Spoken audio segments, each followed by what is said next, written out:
അസ്സലാമു അലൈക്കും. അവിടുന്ന് തഴവ ഉസ്താദ് അടുത്ത ബെയ്ത്തിൽ പാടുന്നത് കാണാം. ഭദ്രരീതിയിലായി നബിയുടെ ഒളിവ് മധ്യമിലായി അരിയുടെ അകമിലാക്കിയ മുത്തിനൊത്തൊരു ചിപ്പിയാക്കിയതാ പിന്നെ പൊട്ടി മാറിയതാ. അതായത് നമ്മൾ മുമ്പ് പറഞ്ഞല്ലോ, അരി സാധനം കളയല്ലേ, ഭക്ഷണമൊക്കെ ഒഴിവാക്കല്ലേ. അത് ഈ അടുത്ത വരിയിൽ അവിടുന്ന് തഴവസ്ഥ പറയുന്നത് ഈ അരി എന്ന സാധനം മുത്തുനബി സല്ലല്ലാഹു അലൈഹി വസല്ലമയുടെ നൂറിൽ നിന്ന് അള്ളാഹു പഠിച്ചതെന്നാണ്. അപ്പോൾ അതിന് പ്രത്യേകം ബർക്കത്തുണ്ട്. അപ്പോൾ അരി സാധനങ്ങൾ കളയാതെ സൂക്ഷിക്കുക.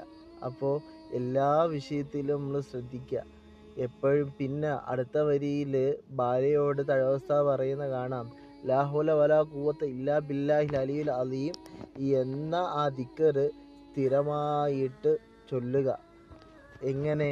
അതായത് അത് ചൊല്ലിയാൽ ജീവിതത്തിൽ ഒരുപാട് ബർക്കത്തുകളും മറ്റുമെല്ലാം ഉണ്ടാകുമെന്നാണ് തഴവ ഉസ്താദ് പറയുന്നത്.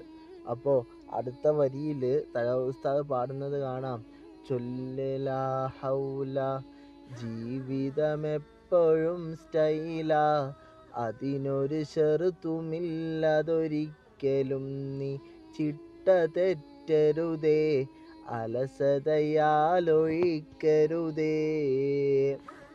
ലാ ഹൗല വലാ ഖുവത ഇല്ലാ ബില്ലാഹിൽ അലിയിൽ അലീം എന്ന ദിക്ർ സ്ഥിരം നമ്മൾ അത് ചൊല്ലിയാൽ നമ്മുടെ ജീവിതത്തിൽ ഒരുപാട് ബർക്കത്തുകളും റഹ്മത്തുകളും റാഹത്തും എല്ലാം തരുമെന്നാണ്. അപ്പോൾ വസിയത്തോടെ അസ്സലാമു